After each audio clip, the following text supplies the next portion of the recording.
graphic nature of this program, listener discretion is advised.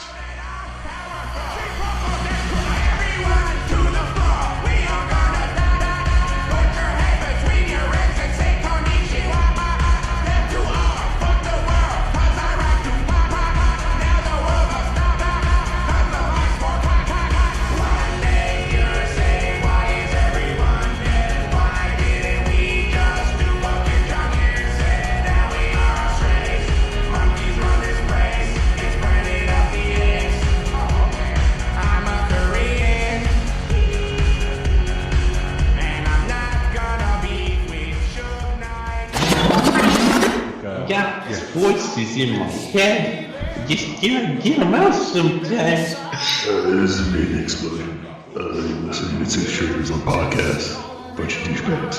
Hello, this is Snapplepaws. You're listening to Two Strangers One Podcast. You know who else likes Two Strangers One Podcast? My mom! A bunch of a-holes.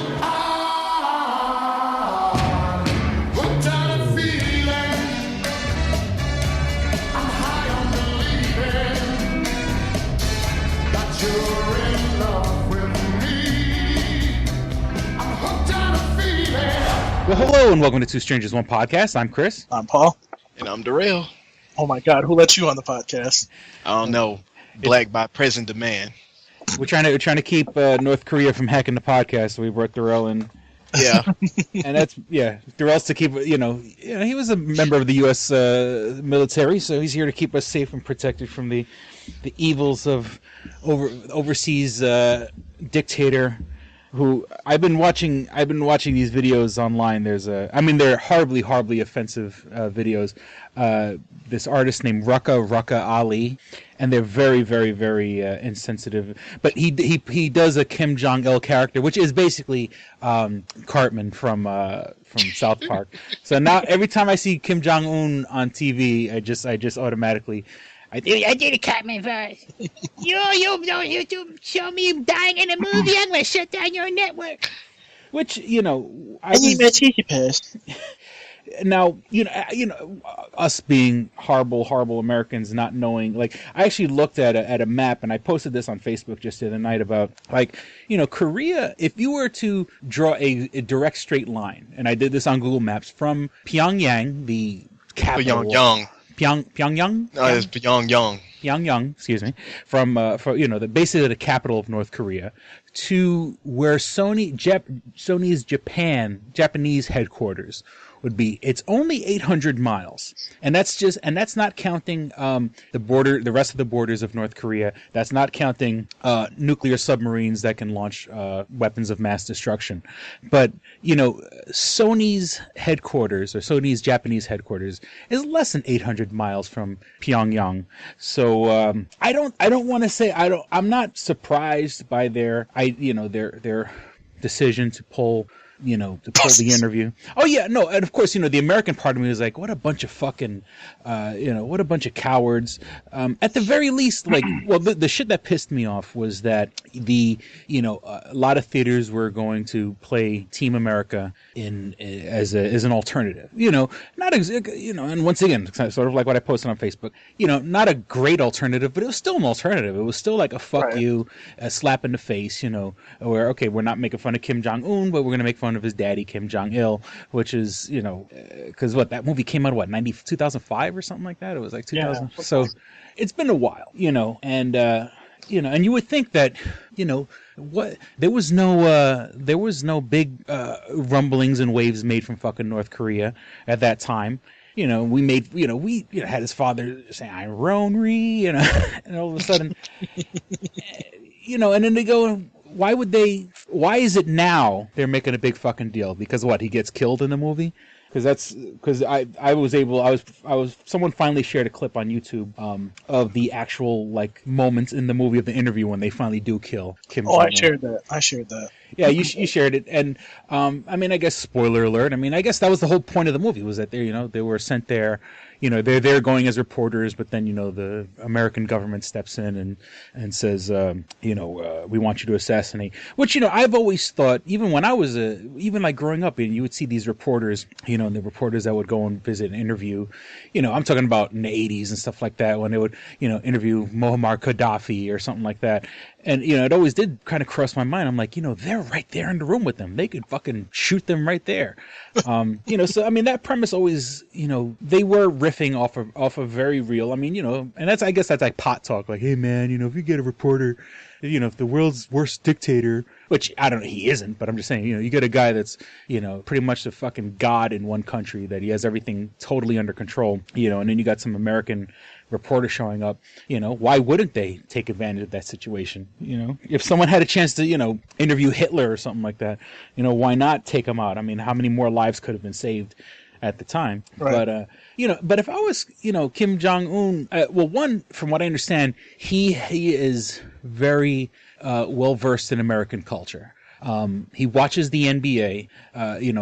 He has a very, very famous relationship with Dennis Rodman. From what I understand, he has a room dedicated to NBA memorabilia. He watches American films. When he was a teenager, or when he was a kid, when he was in primary school, he went to school in Sweden and was educated in Sweden, and he always had bodyguards and stuff like that coming to pick him up from school and stuff like that. They were always very shady on telling the teachers who his parents were. He went under an assumed name, here's a guy that's been outside of his country, is very immersed in American culture, and I think he would have, where's your sense of humor? I just think so what? Okay, the movie has them killing you. This is it's a way big. I don't think it's gonna start World War III or anything like that. But no, I kind of think they're gonna basically, because Obama said today, he's like, well, we're gonna retaliate, but I'm not gonna tell you what it is at this news conference, and I'm just sitting there going, oh, bye whole North Korea's internet system. No, they're gonna probably put sanctions back on them again for threatening Japan. The whole thing is, like Chris said, it's 800 miles from Pyongyang to the Sony station. The thing is that we have countermeasures for that, and as North Korea has shown in the past, man, their intercontinental ballistic missile system sucks. Yeah, it's a joke. Yeah, it really is a joke. I mean, this dude has a Napoleon complex. Man, I'm like, fuck you, little fucking Oompa Loompa. I can literally take him out, man, without any problems. I mean, he is not a freaking threat. Exactly. We got Osama. You know what I'm saying? We got Osama when he was in hiding. So I'm pretty sure if we got a guy who, I'm pretty sure we know where the palaces are and stuff like that. If he really fucked with us, I'm pretty sure, because I mean, okay, on 9/11, horrible things. Thousands of people died. I would say just at the World Trade Center alone, 3,000 plus people died. So I don't think this attack on Sony equivocates in nowhere near the deaths of thousands of people. But Kim Jong-un better chill the fuck out before Navy SEALs just kind of put two in the dome. It just makes me laugh because, if you think about it, we're defending a Japanese company. We're not defending a U.S. company. We're defending a Japanese company. Yeah, well, I mean, Japan is the ally. True. A very important ally. Now, 60 years ago, yeah. But I mean, and it shows you, and it's funny how what's not to say 60 years from now, North Korea will be an American ally. Saying 60 years from now, Afghanistan will probably be a strong American ally. Not likely. I'm just saying is hypothetically speaking, 60 years ago we dropped fucking. I'm saying we dropped the fucking nuclear bombs on fucking Japan. And. Yeah, it took 2 bombs to get them to be our allies. So that's so wrong. It's just it just shows you how time does heal wounds and stuff like that. Well, I think the bigger picture here, and a lot of people have said, well, these movie theaters, because basically the top, I think it was supposed to be 4, but I think it was all 5. The top theater exhibitors in the United States basically went, well, we're not playing this fucking movie because we're not stupid. Mhm. And that's what prompted Sony to go, well, guess what? I'm not going to play it either. But That's what I mean. What pisses me off is the fact that, you know what, I could understand not putting the movies out in theaters right now. I kind of understand that, you know, threats were made, and in this day and age, you know, you do, even though, I mean, I don't want to say credible threat because it's not a credible threat, but you do have to take it seriously. You know, you don't have enough time between, you know, when the days that threats are made and the actual release of the movie, because it was coming out on Christmas.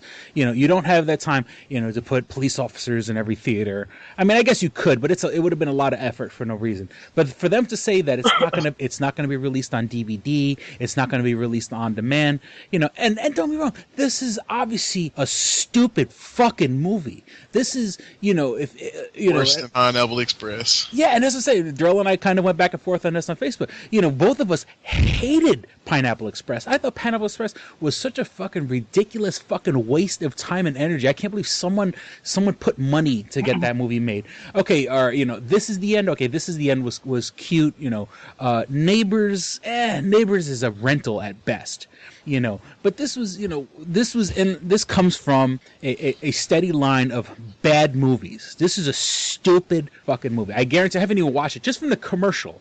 You know, when they have the scene where, you know, they're supposed to slip the cyanide patch or whatever through, you know, shaking hands with Kim Jong-un, and, you know, then it gets stuck to James Franco's face and then Seth Rogen's ass. And obviously this movie was, you know, right in that line of just ridiculous, stupid, idiotic movies that they make. But, you know, it's the principle that, you know, you're not going to release it on demand. You know, what are the terrorists? You know, terrorists going to fucking hack, you know, iTunes? I guess technically they could.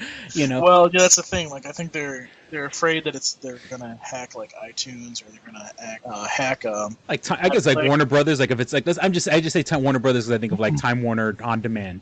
Right. Yeah. You know. Well, like they could hack Netflix if Netflix put it out too. You know, you don't know that. But see, I think the point that that people have missed is that the reason why movie theaters won't play it, well, the big ones won't play it, is because what happens is download, right? Right. Well, it's all digital. It's all digital, and here's the thing: the movie studios can go into your theater and make sure that you're playing these movies. Mm-hmm. So, if somebody can hack into Sony, who's to say that they don't have the codes to hack into a Regal Cinema or a Cinemark or an AMC and then shut down a theater that has 24 theaters?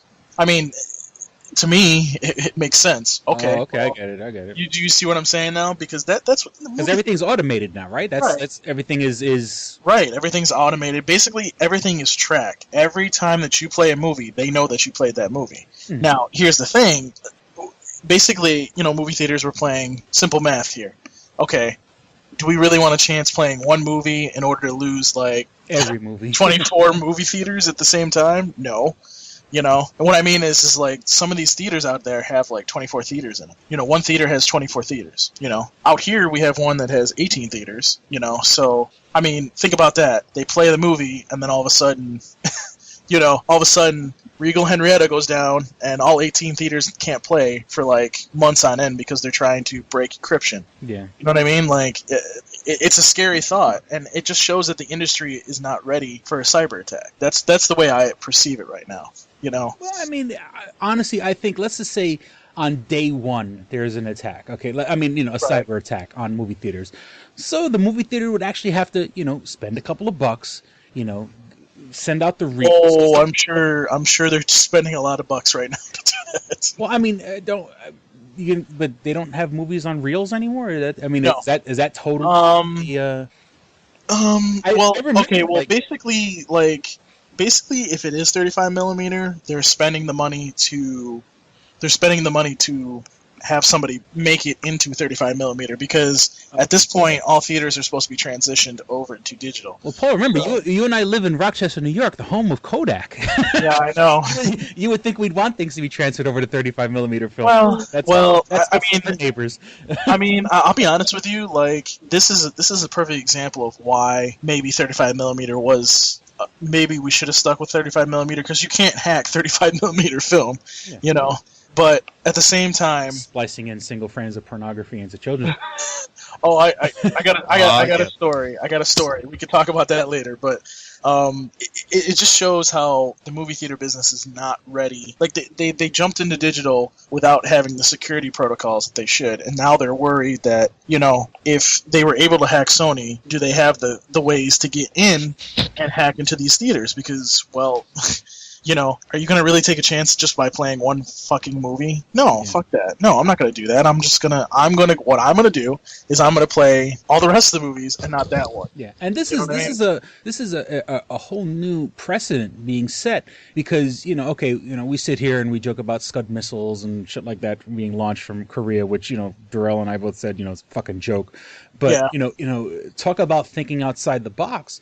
You know, to use hackers, because I know North Korea, that's one of those countries where they have a serious cap on what gets in and what gets out. You know what I'm saying? There are people whose job is to monitor that shit 24 hours a day and squash any kind of fucking revolution, rebellion, you know, any bad words against fucking Kim. There's actually people here in Rochester that actually work for the government. I don't remember where it is here. I think it's somewhere in Henrietta maybe, where there's a 24-hour place that goes in and protects our security online, because there are tons and tons and tons of hackers trying to get online and trying to take our information. It's, you know, it's just one of those things that's, you know, it's important now. And well, this is the first time. I mean, even though, all this is going to be uncovered eventually, but basically what has happened is Kim Jong-un has given the green light to his army of fucking, you know, his army of cyber people to just unleash on fucking Sony. You know, it's so weird, you know, I mean, it's you know, and obviously he has the resources and the money and the time and the people to fucking, you know, attack Sony. And it's such a, you know, this is the first time, you know, like kind of like what 9/11 was, you know, years ago. You know, it's a different kind of attack on the country. You know, I mean, and this could, you know, I don't know if it's going to happen, but I mean, it's a potential financial attack. You know what I'm saying? Yeah, no. And I'll be honest with you. I think a lot of people are scared to go to the movies because they think that something's going to happen. You know, and to me, like, if you're thinking right now that you can't go to the movies because some hacker said he was going to blow up the world or something, it's just like, you know. Yeah, I don't think we're gonna have Korean militants running in with guns. We got enough of our own homegrown kooks doing that shit. I don't think we have to worry about somebody shooting up these theaters, and I think that was part of their reasoning too, is because, you know, here in Rochester, you're more likely to get beat up by a teenager. Yeah, I know. You're more likely to get shot by an average local teenager than some North Korean militant. You know, it's God forbid you play the movie and then all of a sudden some fucking North Korea spy that was here for years shows up at your theater and starts shooting people, or even worse, blows up your theater. You know, it's just like, I get that part of it, but I think it was more on the cyber end that they were worried about. And again, I do think it shows that these big theaters are scared of the hackability of their movie theaters. And, you know, if I were them right now, I would be beefing up your security. I would be putting every single fucking protocol you could put into these theaters, and, you know, get yourself in line, because, you know, this is probably not going to be the first time that this happens. You know, something else is going to happen, and then we're going to end up having to, you know, they're going to pull that one too. Yeah, and it's creepy that, like, they go after Sony, which, you know, I mean, Sony, you know, it's not like they went after Joe's computer company. It's fucking Sony. It's, you know, they're saying this has been a monster in the industry. Well, like, I understand. I understand. Like, look, I get it. You went after Sony because they, you know, made this movie making fun of you. I get it. I understand. Whatever. Mm-hmm. Point made. But you could have gone after.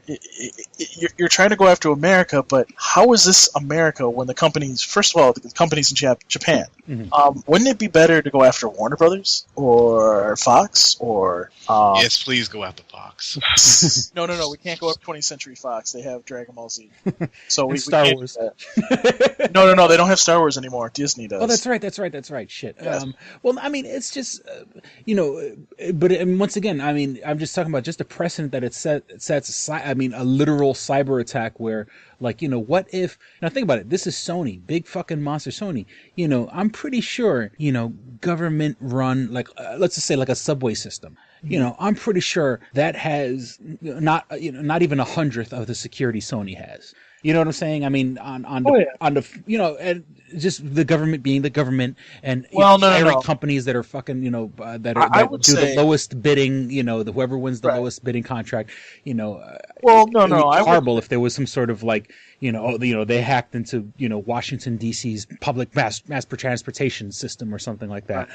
Well, no, I would say like the subway system has a good system too, because, you know, after 9/11 that was definitely a target, and because of, I can't remember, I think it was, I want to say Spain, they had like a subway system where it blew up by terrorists or something, or it was like, I don't remember what country it was over in Europe, but it happened. No, it happened in Spain. Was it in Spain? Okay, yeah. So like I know that they have security there. They have security at airports. And now they're, because of that dumbass shoe bomber that tried to come over. Well, not. I think it was the last one was in his underpants.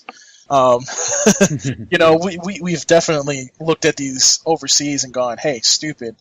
You're going to check people before they come over to the United States, or we're going to shoot you in the face. You know, so I mean, this is really the only way that North Korea can really get at us now, and I think North Korea, I mean, if they can't If I can't send my message, I'm gonna send my narrative up your computer. No, it's just there goes Facebook. Oh Lord, if Facebook went down, a lot of people would have a fucking car. Oh man. Yeah, but you know, I think this is just kind of like a wake up call. Like, we need to just, you know, make sure that all of our systems out there are not hackable, and that, you know, North Korea is not going to be able to do this, because if I remember correctly, the last time I saw information about this, they said that the hacker that was able to get into Sony basically took found out an administrator's password and shit, and that's how he was able to access stuff.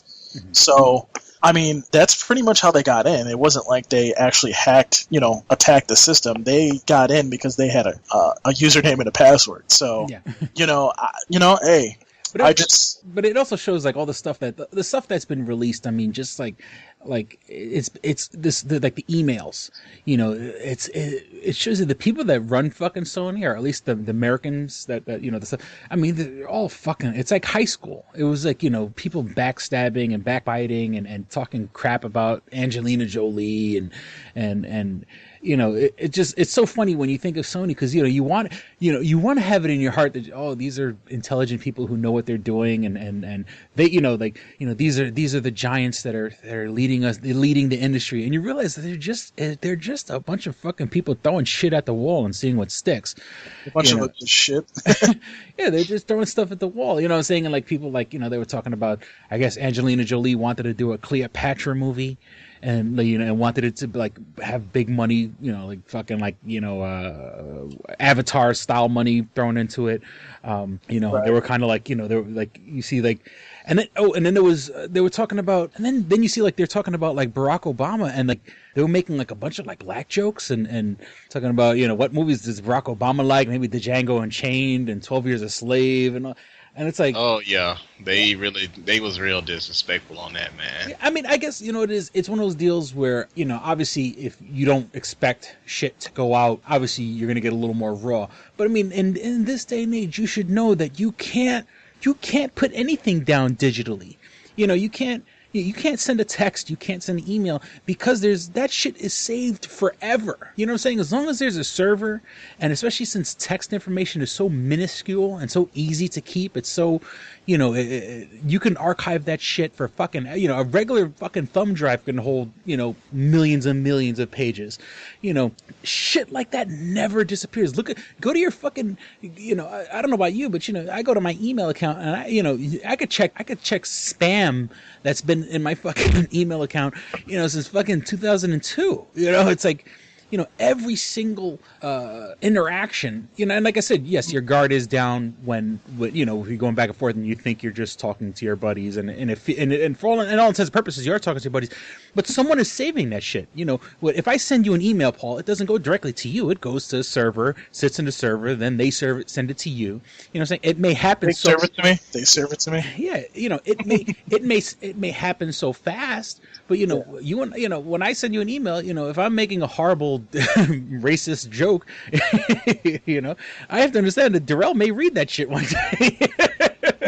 If I haven't already. Wait, why you got to bring Darrell in this? No, I'm just saying is that, you know, the people, you know, okay, fine, it got hacked and all shit, but, you know, these people have forgotten that, you know, there's no such thing as privacy. There really isn't. No. Everything that you say, everything, you know, I'm waiting for, like, you know, one day something, you know, I'll probably get famous or whatever, and then they'll go like, you know, they'll go back to the podcast and say, you know, here's. There's something else that's interesting too. Is they were talking about today that because this was a cyber attack, apparently there's like 3 class action lawsuits against Sony. Apparently, all of them are probably going to get thrown out because you cannot legally sue a company if a cyber attack happens or something. It's really weird.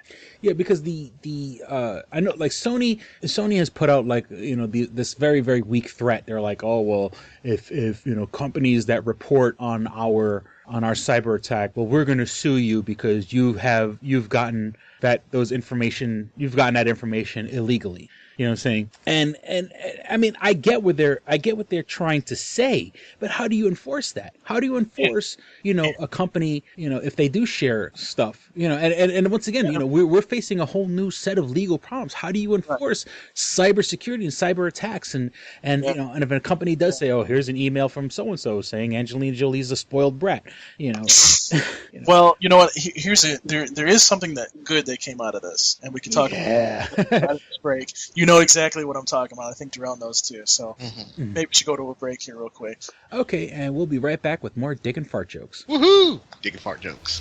This episode of Two Strangers, One Podcast is brought to you by Comics Etc. 1115 East Main and North Goodman at the Hungerford Building, door number 8. Find out more information at comicsetc.biz or like them on Facebook at facebook.com/comicsetc1. Click and Hit, enhancing the experience for all recreational smokers. Click and Hit is a one-handed portable vaporizer. This smoking pipe has a compact 4-stage design, complete with a built-in, windproof, butane refillable torch lighter. The large burn chamber holds your stash of legal herb or pipe tobacco. Click the button to ignite and inhale as usual. When you are done, put it back in your pocket for later. Smoke anytime with the touch of a button. No more carrying around grinders and tins. You can leave the pipe, rolling papers, and even your lighter at home. The Click and Hit cordless vaporizer is no bigger than a normal cigar, making it the world's smallest and most discreet vaporizer. It's perfect for use in small places or shared rooms. It's efficient, getting 5 to 8 draws from your packed chamber. It's affordable at just $19.95 each. Buy 3 and the shipping is free. Buy 4 and you get the 5th one free. Visit www.click-hit.com. That's clickandhit.com. And now for listeners of Two Strangers, One Podcast, you can use promo code STRANGERS and receive 10% off your purchase at clickandhit.com. That's promo code STRANGERS for 10% off your purchase. Okay, and we're back with the nerdy portion of the show. Right before we went to the break, Paul was talking about how the one silver lining in this horrible attack from North Korea, and that is, Paul? That would be Spider-Man's probably coming back to Marvel. Spider-Man. And okay, wait a minute. Let me clarify that. I guess there's 2 different things, but apparently, like, Marvel would have 60% and Sony would have 40%. I guess is what's going on here. Yeah, the way I understood it was that since Sony does still technically have an interest, you know, Marvel would be paying Sony. So basically, Sony would be getting free fucking money from Marvel for them to take, you know, to take Spider-Man. Obviously, Marvel's gonna fucking do right by it, you know, and all Sony has to do is cash the fucking check, right. which would be incredibly, you know, and there's no headaches. What do you think? Marvel's gonna go and take Spider-Man and ruin it? You know, the opposite. You know what I'm saying? They want Spider-Man to do well. You know, right. In the wake of all this fucking, you know, bad press that Sony's getting and threats and looking like a punk internationally, you would think, of one thing, they should just, look, the Marvel's a fucking juggernaut. It has an established universe. You have, fans that have been, crying for fucking Spider-Man to fucking be brought over to the Avengers universe. So, if Sony had any kind of fucking brains in them, they would just let this deal go through, make it a 60-40, which is what was reported. Right, and the last thing I've heard, and I think that was on comingsoon.net, was basically Sony and Marvel right now are in the fight. Are basically ironing out the little things that have that deal like distant. So hopefully, because there's supposed to be a Spider-Man event this next month coming up, and because what are you supposed to be announcing something. Keep Andrew Garfield and make a fucking horrible, Amazing Spider-Man. Oh no! That's what they said. Well, no, that's what I'm saying. Is that what's the alternative to keep? Because I mean, what was said was basically all arrows were pointing to that if they do continue on with Spider-Man, it will not be Andrew Garfield. They said all five of the Spider-Mans won't be canon, which don't get me wrong. Okay. Hey, how many times did they reboot the Hulk? Right. Well, yeah. So it's not surprising on that. Right. But I think, like, for you to say, like, okay, look, these last two, I never even actually watched these two, okay, because I've heard so many bad things about these two that I just think it's going to ruin my Spider-Man experience if I watch them. But I've seen the first three, and for me, besides number three, I thought the way that they did those was great. I thought the first one, the first one had flaws, but it was the first one. And the first one definitely, for me at least, was an excellent. It was like the first X-Men that Bryan Singer did. It wasn't the greatest thing I've ever seen, but it also was a good setup, and that's what Spider-Man 1 was. And Spider-Man 2, which again, out of the original series, and I will continue to say this for the rest of my life. One of the best superhero movies ever made. It was one of the best ones, and for me, and that was one of the best rated. Actually, that was the best rated movie of the year. Which we could be here all day, and I could complain about how it wasn't nominated for Academy Awards. Fuck Hollywood, but for them to take those out of there, I kind of went, I don't know. Like that was the first time that you actually put Spider-Man on screen in this way, and it was very successful for you. So for me, I understand what you're trying to do, and I get it, but I don't think you should just discount these Spider-Man that you had. They did very well for you, and it would just be too confusing. Right. Sony was to go, you know what? Forget those other, forget those 5 other movies. If they said, oh well, forget the last 2, but we're gonna go back to the other 3. It's so much easier to just go, okay, look, no, here's a new Spider-Man. Get a new actor, get a new, they're gonna, they're gonna switch up the suit a little bit, make it a little more like a practical Spider-Man. I think you'll end up going back to what it was in the original trilogy. I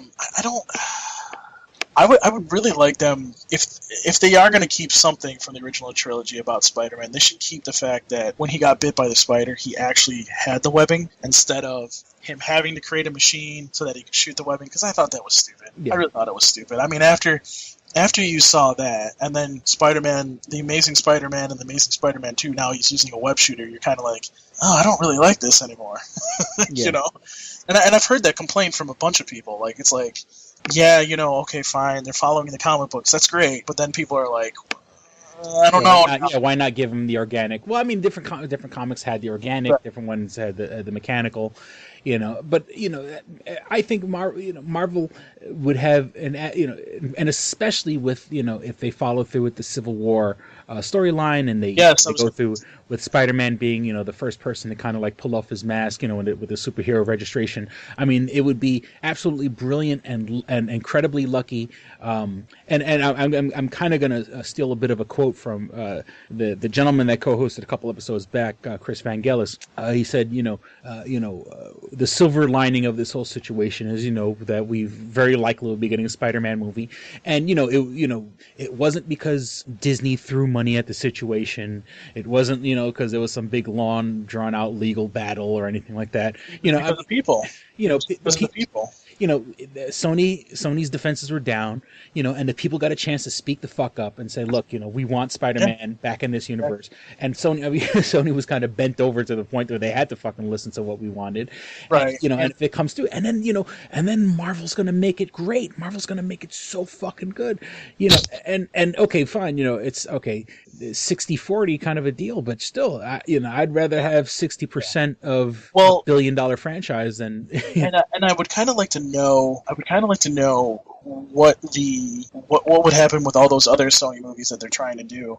Because would it just be Spider-Man that's going back, or would that mean Venom's going? All the bad guys are going. I assume they're still making those movies because I haven't heard anything about that. Yeah, I think what was happening, and from what I understand, I think Sony still wants to make a Venom movie. They still want to make a Sinister Six movie, and I think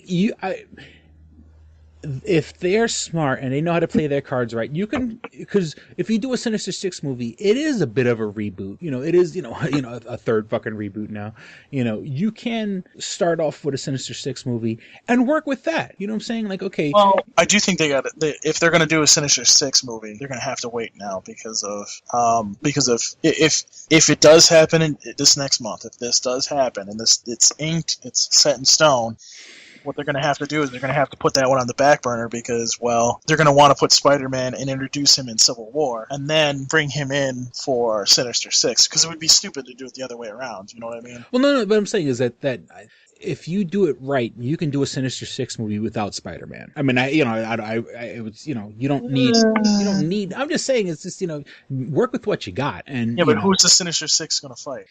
Well, I mean, have you had them fight each other in the beginning at least? Well, no, I think it just doesn't make sense. Like I could see you have to have a common thread for why they come together, and obviously it was Spider-Man. Mm-hmm. So they come together, and then they're gonna fight Venom? No. They're gonna fight Carnage? No. They're gonna fight some other random hero? No. They're gonna fight Spider-Man. That's why they came together. So why not have Spider-Man in that movie? It just doesn't make sense. I think they know that. I'm just really excited to see them be able to bring Spider-Man into the Avengers universe because he is a big part of the Avengers universe. And also, there's a lot of interaction between him and Iron Man that I think is missing right now. And I think having Robert Downey Jr. now, while you still have him, and having Spider-Man interact with that Tony Stark is going to be awesome. Yeah.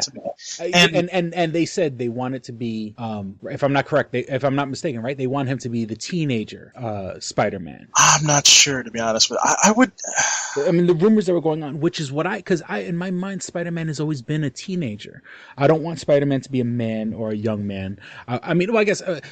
Spider-Man, in my opinion, was always like 17, 16-ish, where, he's still in high school. I don't like college Spider-Man. That's just, call me whatever. And, but that being said, he's also he's a brilliant nerd, that's, I mean, his interactions with Tony Stark, and then you could have Tony Stark, the whole, Bruce Banner and fucking Peter Parker, nerding it out, and kind of, pushing each other's buttons and shit like that. It would be fucking hilarious. You know what I'm saying? And maybe even like, where he riffs with Tony Stark, but then like he starts riffing with Bruce Banner, but then Tony Stark gets a little jealous because he feels like he's losing his student. You know what I'm saying? But there's some things that we need to talk about though, because if you think about it here, and I've heard different things about Civil War and whatnot, but apparently in Civil War, Thor dies and then a clone is created of him and he's on Tony's side. Apparently that's what I've heard. Mm-hmm. And quite frankly, you can't really do that now because, Thor is going to have another movie. Yeah. And, so this story is going to be changed up a little bit, and it's going to be really interesting to see what exactly is going to happen because, there's different versions of what could happen. I mean, apparently. Well, they've released that like teaser scene where it's Iron Man and Captain, Tony Stark and yeah, it's the end of Avengers basically. Yeah, where where they're kind of where Captain America, like, they're splitting wood or whatever, and then fucking Captain America just rips the fucking wood, like where Tony Stark is using an axe. Captain America, like, he gets pissed off at something, he breaks the fucking the block of wood with his bare fucking hands because showing like he's not one to be fucked with. So that's like setting seeds for the Civil War.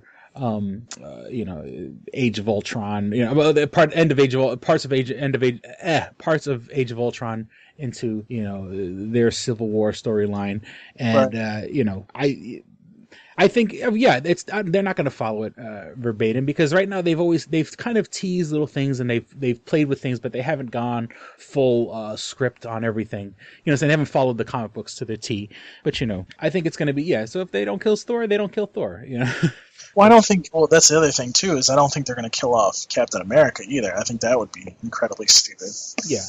I mean, because in the comic book he dies, so I mean. Yeah, they'll. It's gonna be interesting, because I think Captain America 3 is going to set up the next Avengers, and it's going to be interesting to see who survives Civil War in order to be in the Avengers next time, because we don't know. We really don't know. Hey, hell, this time around Iron Man might die. You don't know. Yeah. I doubt they would do that, because I don't think that would work really well. But Well, remember, Robert Downey Jr.'s contract is technically up. You know what I'm saying? So they could. I mean, not that I hope they don't, but I mean, I don't think so. I mean, it seems like, because they keep saying, "Oh, well, his contract's up," and they've said that for years now, and it's just like he keeps coming back, because this. Dude, I hate to say this, but it's the same thing with Hugh Jackman. If you're doing something right with a character, why move away from it when you're making a shitload of fucking money? Yeah. You know what I mean? Like, why am I going to go out and get a different character for Iron Man or a different character for something when I can get the same actor and just be like, you want how much more million? Here you go. Whatever. Just take your millions, because you're going to double. You're going to pretty much pay that and more. Yeah. I mean, opening weekend. It gets back to what I've been saying all along about the movie industry. People seem to think there's this thought out there that, the movie industry is going to, the movie industry is going to die and everything's eventually, you're just going to get it off of Netflix or something like that. Obviously, something more expensive of Netflix that these studios control. Mm-hmm. But that's just not the case. You cannot. You're telling me that you're going to take a movie that makes Spider-Man is a perfect example. Makes $250 million here in the United States, doubles that overseas, and then you put it on DVD and Blu-ray, and you make at least $50 million again. And then on top of that, you have it on Netflix and streaming services, and you're making even more millions. Mm-hmm. And because of online services, now you have that third option. So now there's 3 ways that you're making money on movies. Mm-hmm. You're telling me that you're going to get rid of a fucking movie theater? Come on. Yeah. We're not stupid. These movies companies are not stupid. They're not going to do that. They're not going to fucking do that. Yeah. That's why they've invested so much money in these movie theaters and helped convert all these theaters into digital, you know? You don't bite the hand that feeds you. Exactly. Oh, Darrell, you're still here. Oh, yeah, y'all just having a good old time, man. We'll jump in here, motherfucker. Yeah. Well, I'm going to jump in, all right, when I slap you across the face with my dick. Well, as we're recording this, I just finished watching it was the very, very last episode of the Craig Ferguson show, Late Night Craig Ferguson. I love the show. I've been a fan of it for years. And Chris Stapps to it. Oh yeah, well, I mean, well, not fast. I'm just saying, I just thought it was a great show. I thought it was pretty funny, and it is kind of sad to see it go. They kind of had a joke right at the end of the episode where, because he played a character on the Drew Carey show, which is kind of how he got his big break in the United States. So he's at the very, very end, it's his character waking up in bed next to Drew Carey, and it was supposed to be like the whole show itself was supposed to be a dream. So I thought that was cute, playing on the, it was all a dream, Yes, story. Thank you, Saint Elsewhere. Yeah, it was all a dream of a character, which, and they've goofed on that. Like, I think they did that also, like at the end of Breaking Bad, that they had the character that the character he played in Malcolm in the Middle, that he woke up and it was, they did that on another show, but it was him acting like, he woke up and it was like, oh, I had a dream, I was a meth dealer, so... I thought that was rather cute. What was that? We all dream of being meth dealers. Especially Darrell. Heisenberg, bitch. So, let me see. Real quick, I just wanted to talk about just a little comment from Oscar, one of our loyal listeners. He wanted us to talk about real quick about TNA moving to this other network. TNA being the Total Nonstop Action Wrestling. I'll be honest with you, I haven't followed wrestling in a minute. Not that I don't like it. I just, every now and then, wrestling goes in circles. It goes up, it goes down, it gets good, it gets bad. I was never really a big follower of TNA. I mean, I know their big deal was back in the day they had like the Octagon ring and they had, or the 6-sided ring, excuse me, not the Octagon. No, they got that again. Oh, they got it? Yeah, they got it again, but Got the hex. it's not. Yeah. I was not a fan of like Samoa Joe and all those guys, but Oh no! I would love to have Samoa Joe in like WWE. He would be he would be perfect to be a wrestler there. Same thing with AJ Styles. Like I would love to see both of those motherfuckers in WWE. yeah, I honestly just never liked it. But okay, so they're moving to a network called Destination America, which it's It's the redneck channel. Yep. It's one of those channels like that's just it's trying to make its place. So they bought out they had a contract with TNA. So I don't know I'm not 100% familiar with this Destination America channel, but Oh, dude, I am, man. They actually have like a lot of good stuff sometimes, yeah, I'm looking at the website right now and it's like stuff like Farm Kings. What? Monsters Underground, Amish Haunting, Ghost Stalkers. I mean, it almost sounds like a joke, but it also sounds awesome at the same time. Like I said, some of it is good and some of it is just like downright sucky. Like Monster Hunters and all the other stuff, man. That's sucky, but they actually had some shows that was worth watching. But to put TNA on there, man, it's gonna kind of get lost a little bit because some people don't watch everything on their cable channel, man. You know what they say, 500 channels and nothing to watch. Yeah. Remember like Sci-Fi bought out. I mean, WWE. ECW went to Sci-Fi for a little while. Yeah, I mean, and of course that was a horrible idea, but it's people trying a new thing, and then of course, like I said before tonight, I never even heard of the channel Destination America until it came up in this email. So they're smart in putting money into TNA, and let it cultivate a little bit, and then if it sucks, then they'll go back to whoever was carrying them before. No, ain't no shame that a black man actually knows about Destination America. it is. Spike TV, who has them now, just doesn't want them again because they were terrible, I guess. And I can understand, but it is what it is, unfortunately. It'd be kind of funny if like they go to WWE and they'd be like, "Hey, you want to come back?" I mean, why can't things? I mean, maybe it's because of the era I grew up in, where wrestlers had a gimmick. You know what I'm saying? And I know some people think that's kind of cheesy and stuff like that, but I mean, I think we need to go back to gimmick wrestlers. I want a wrestler that, here's the wrestler that's, from the Middle East, you know what I'm saying? And, the Iron Sheik. Yeah, you know what I'm saying? Here's a wrestler that he's crazy, you know what I'm saying? And, they bring him out on, they bring out to the ring in a fucking straitjacket and a fucking Hannibal Lecter mask. You know what I'm saying? I want, give me theater. I mean, that's the whole point of wrestling it's the drama in between fake fighting. And I do think that they've been trying to do that a little bit more, but the problem is like, unlike back then, a lot of shit is more censored. And I'm pretty sure you couldn't do the Iron Sheik today. Like no.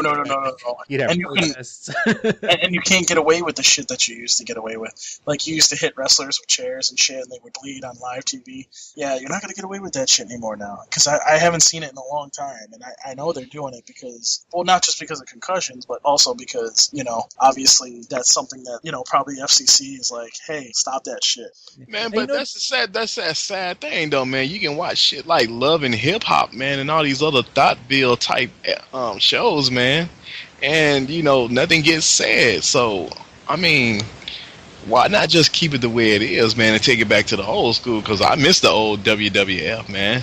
I don't watch WWE. I haven't watched wrestling since 2000, man, when I was in high school. There's also, I think is they unfortunately we were originally talking about TNA, but when you go to WWE, they have like 5 people on top. And what sucks is that, since there's so many hours of wrestling they have to fill a week, you see the same fucking people wrestle. The same people over and over and over again. How many times can you see John Cena fight Daniel Bryan? You know what I'm saying, or whatever. You know, whoever. And I don't know. That may show how out of touch I am, because those are the last two times. Those are the last two people that I knew that were really, really famous. You know, and you know, it's just. Unfortunately, they have to fill so many hours. You got 2 nights, or you got 2 hours or 3 hours of Raw. You got 2 hours of SmackDown. You have Superstars that's like on Saturdays. You have, you know, they have one where they kind of cut up the bits and pieces of Raw for the Spanish station. You know, there's so many hours. You know, then on top of that, you know, then you have a pay-per-view every month. You know, and of course, yeah, they have the WWE Network, and I haven't watched it. I have friends that watch it, and it's like $10 a month. And when you have the network, you don't have to pay for the pay-per-views and stuff like that. But you know, and everyone is like, oh, but you could go back and look at old wrestling matches, yeah, and to their glory days when they had gimmick wrestlers and shit was interesting. Right. But you know, I do think that, you know, getting back to like TNA, like I think, you know, TNA has. I guess basically it's just not. I mean, I know what they're trying to do. They're trying to be better, and they're trying to put out a better product now, and you know that's all well and good. But they just don't understand that they're not going to be a WWE, and they should just stick to what they do good, and not try to do something different. You know. Yeah. So, but I could never get into that. I tried. I really did try, and I just was sitting there going. I can't.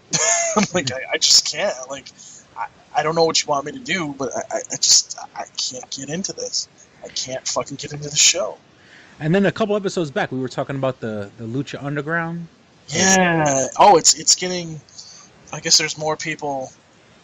They're getting more and more people, I guess, and I think Alberto Del Rio is going to be there. Oh, is it? I could have sworn I just saw an article about.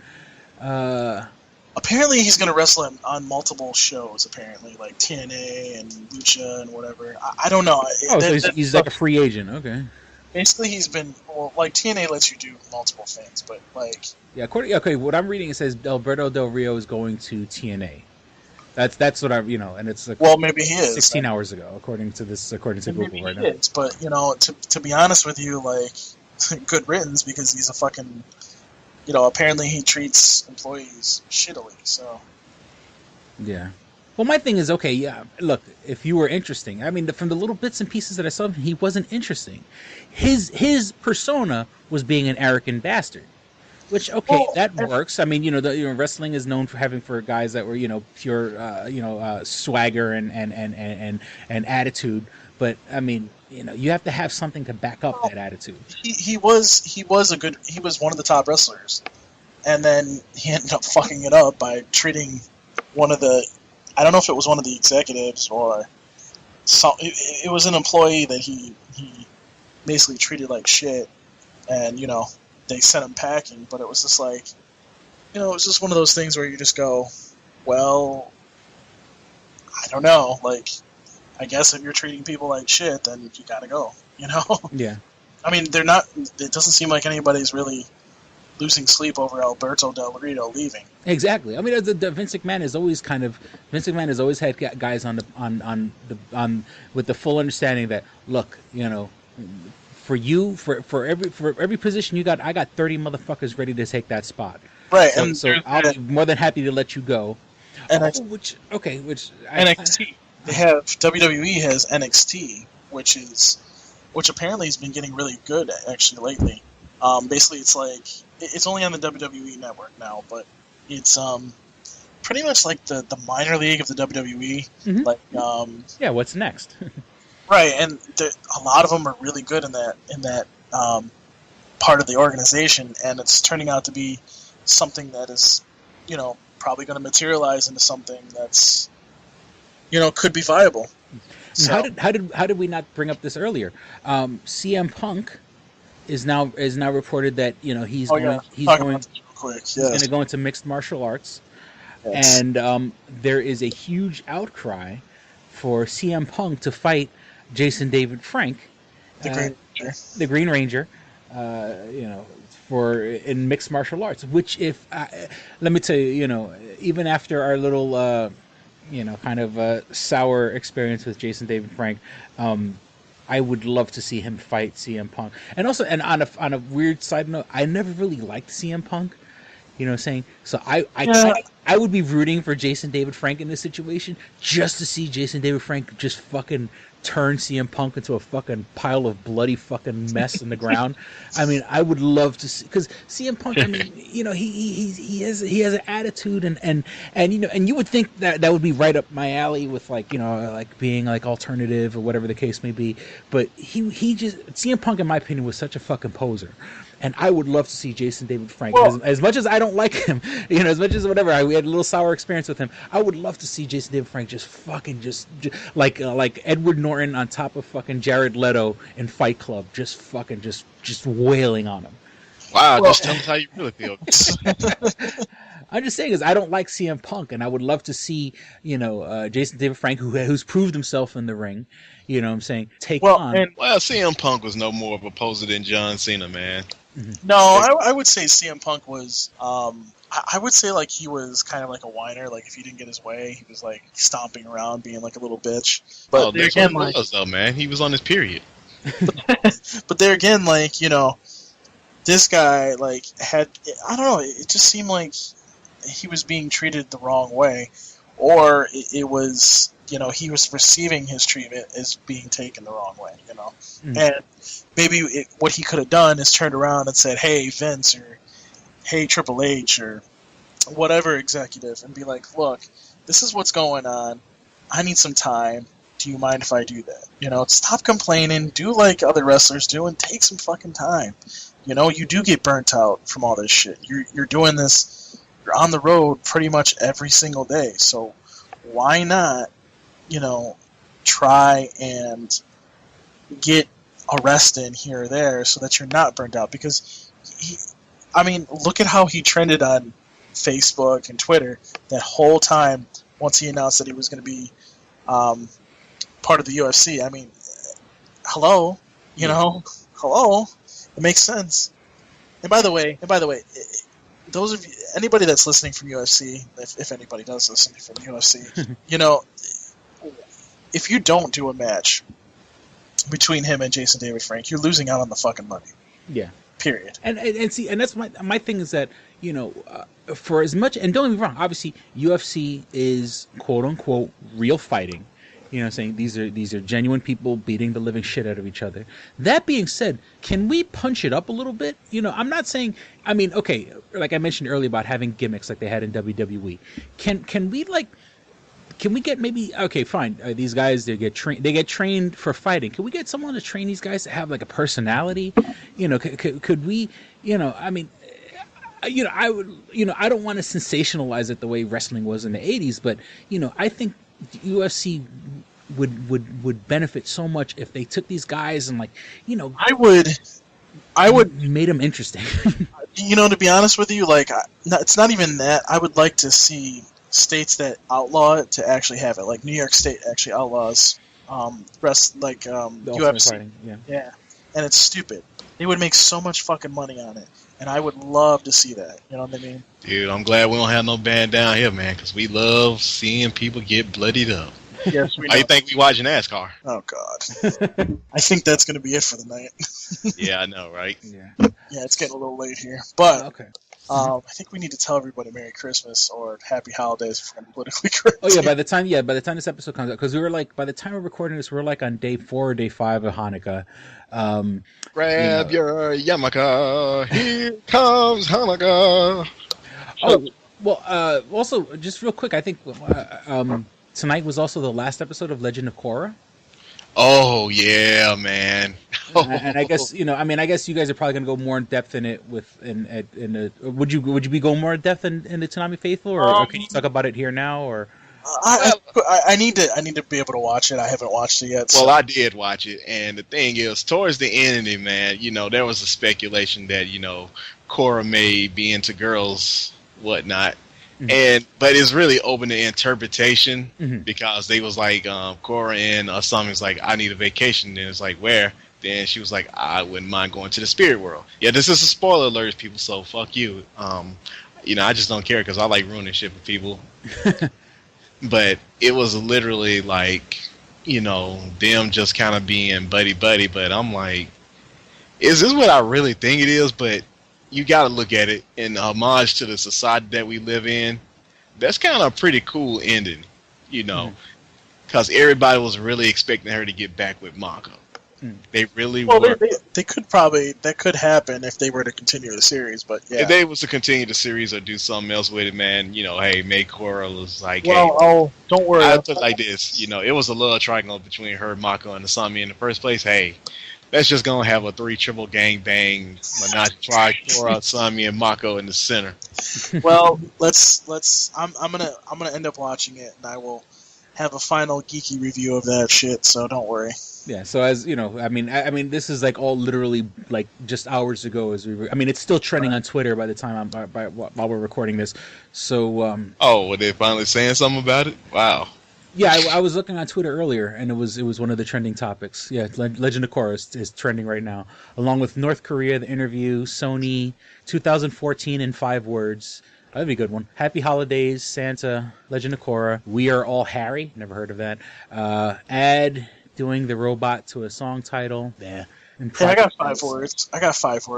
Kiss my ass, Dish TV.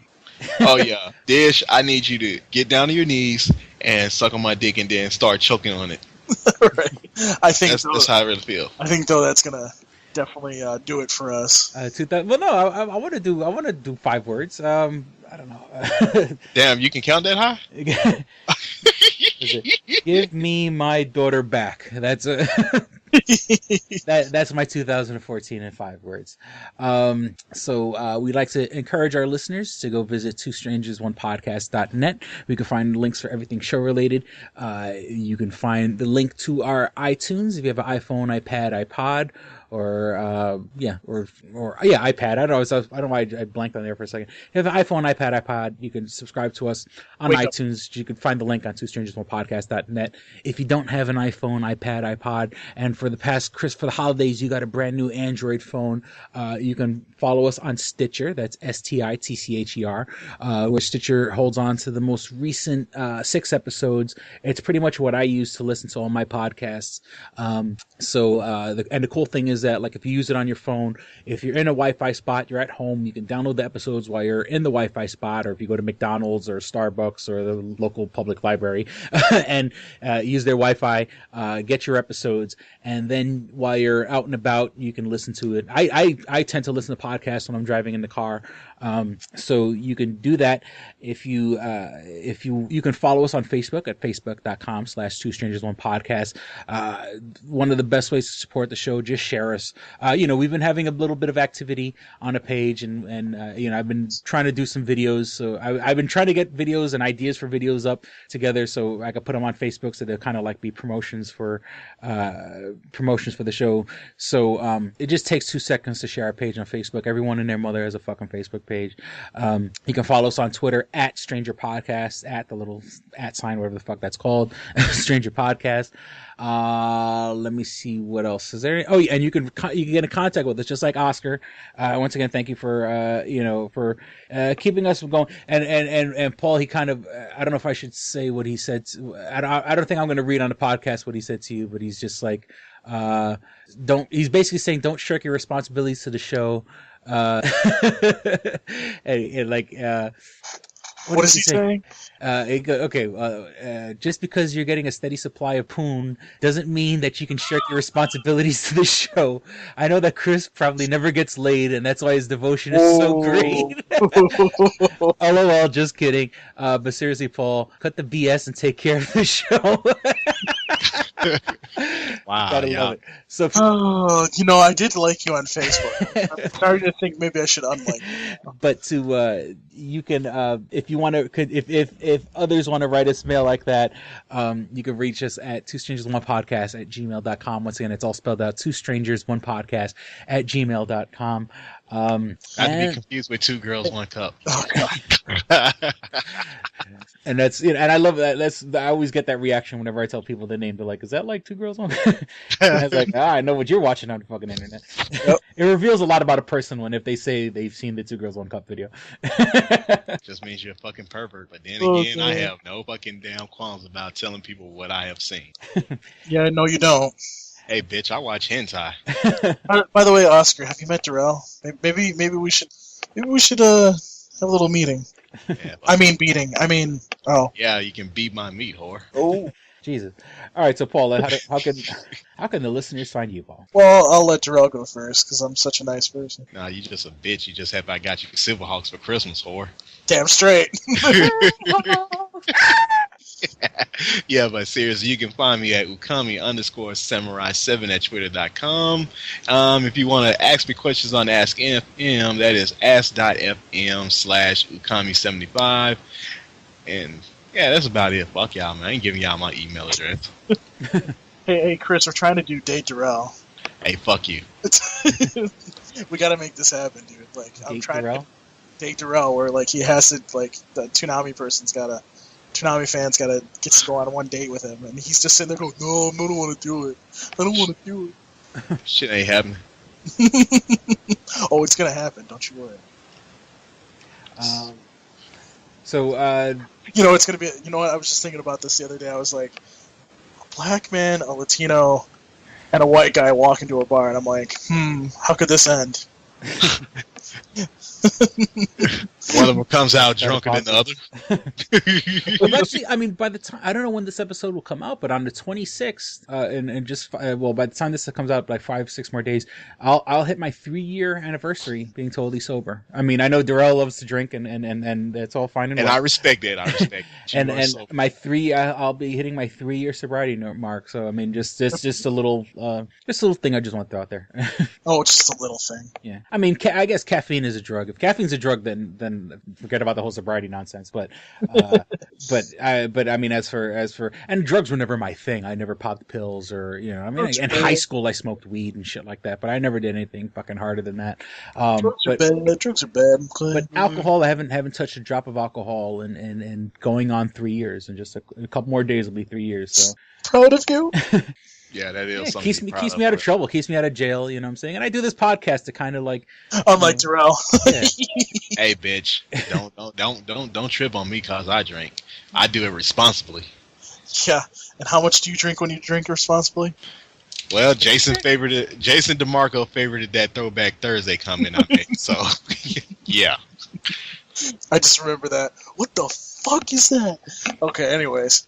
So you can find me on Twitter at Pulpskrillo. Last name is spelled P-E-S-C-R-I-L-O. Shut the fuck up. Skrillo. You can tumble with me on Tumblr, pulpskrillo.tumblr.com. And I do have an ask.fm. It's ask.fm/Pulpskrillo. I've been answering a lot of questions lately, and I don't mind answering non-related Toonami questions, so please ask me. And by the way, Oscar, you're gonna get a visit from the nice little black man. Well, no, you're getting, I mean, I'm just quoting him. I mean, I don't have a vagina, so, I don't blame you for ignoring me. Hey. I got other stuff to do too, okay? Yeah, that's true. So you can't really do anything when, I don't know, you work every single night. It's just like, so we didn't even get to start recording just like 1:00 in the morning. So, okay. Yeah. So we certainly hope everybody enjoyed listening and had as much fun as we did recording. Thank you for listening to Two Strangers One Podcast. I'm Chris. I'm Paul. And I'm Darrell. Don't be a stranger. Peace out. Bye. Deuces. Deuces. Oh my dick. Fapping. Copyright claim. Darrell's in the money. Yeah, fuck you, bitch. Hashtag Date Darrell. Oh. All right, here we go, man. Go ahead. You want to read Double it? Jackpot. What is it? It is a self-published book by Christopher Cologne. Chris Cologne smells good to me. But look at her. That broke that fucking cold little exterior. He's like, hee. But it is spelled C-O-L-O-N. Him punny. But Double Jackpot is a book about a comic book artist, Eric, who is in a loveless relationship with a materialistic I feel you, Eric. Lynette. Oh, fucking. Are you sure I didn't write this? Sounds hauntingly familiar. He starts cheating on his girlfriend with a more creatively supportive woman, Nadia. Well, I gotta meet her. Where's the Nadia? There's your summer girlfriend. Summer Nadia is Nadia. Nadia? Yeah, I think Nadia spelled with an A. All right. Both Lynette and Nadia play the double jackpot, the largest payout in lotto history, much like the recent Powerball. Both girls play his birth date as the winning numbers. Eric is now stuck between two of the country's richest women. Who will he choose? It's not that simple. This is a clever fucking idea, Yeah, it man. is. Look at her, fucking. She's impressed. I am. She got some summer reading. Christopher Cologne smells real lovely with an original idea. This is. I've never heard this before. I haven't either. This is a self-published book, much in the indie spirit as Kev's Clerks. Oh, you don't even need to name check me. This is just a good idea. You could stand on your own, man. You don't even have to be like, hey, remember Clerks? This is nothing like that. This is way more original than Clerks. This is a good idea, man. Why didn't I think of this? I need something to read. This book is part of the Comic Books, Heavy Metal, Video Games Trilogy Book 2. Odd I See, A Tale from the Road, coming soon. Right on, man. It's part of a trilogy. This is the first part. Way to write, man. He's seeking a literary agent. Motherfuckers, anybody out there? There ain't no literary agents listening to this show, I assure you, sure. Sure. I assure you, sure. But somebody know a literary agent? Hook a motherfucker up! Chris Cologne come up with an original idea. I should tell Raskin, that's a good fucking idea, to be honest with you. That's a fucking rom-com right there. Megan, get Raskin on the phone. Isn't it possible to get Raskin on the phone? No? Yeah. I want to run it past him, man. I want to, and if it happens, I get a taste, Chris Cologne. I get a whiff, if you will. The book could also be ordered on www.lulu.com. That's lulu.com. I understand that. I just want to spell it out. Normally one says it, that spells it. Still, lulu.com. What is that? Do you know what it is? I don't know. All right. The book could also be ordered on www.lulu.com. Search for Double Jackpot Christopher Cologne. A paperback version of the book is $15 and a PDF file is only $5. $5 is Yeah. insanely inexpensive. 15's not even that bad for a paperback version. No. This is $1 million idea right here. Like a movie about a dude who fucking is stuck between two chicks, both of who play his birthday and win the lottery. Come on! I can see that trailer. Chris Cologne is on to something. Nobody else can smell it but me. I'll read it. Thank you. I'm going to make that smelly joke. I know. You're trying to get me to laugh again. It worked once. Double Jackpot is a self-published book by Chris Cologne, man. It's the first book in his comic books, heavy metal, video games trilogy. Book 2, Odd I See, A Tale from the Road, should be coming out soon. Get all the information at Chris Cologne, like a motherfucker. I will his totally book, read this. Double Jackpot. I'm serious. I'm going to recommend that to fucking Raskin. How is that not a movie? You know what I'm saying? This could be a sexy movie. You could do an R-rated version. There could be nudie in it, and you could saw them fucking both chicks. Maybe a little penetration. Maybe a butthole shot. No butthole, no care. I would like to formally apologize to Christopher Cologne. No, sex sells. Chris Cologne will appreciate that. He's like, thanks for throwing a few buttholes in there, man. Don't forget to check out twostrangersonepodcast.net, your one-stop resource for everything show-related. You can find links to subscribe to us on iTunes or on Stitcher. You could also find links to buy my book, Double Jackpot, on twostrangersonepodcast.net. Fuck you, fuck you, fuck you. You're cool. And fuck you, I'm out.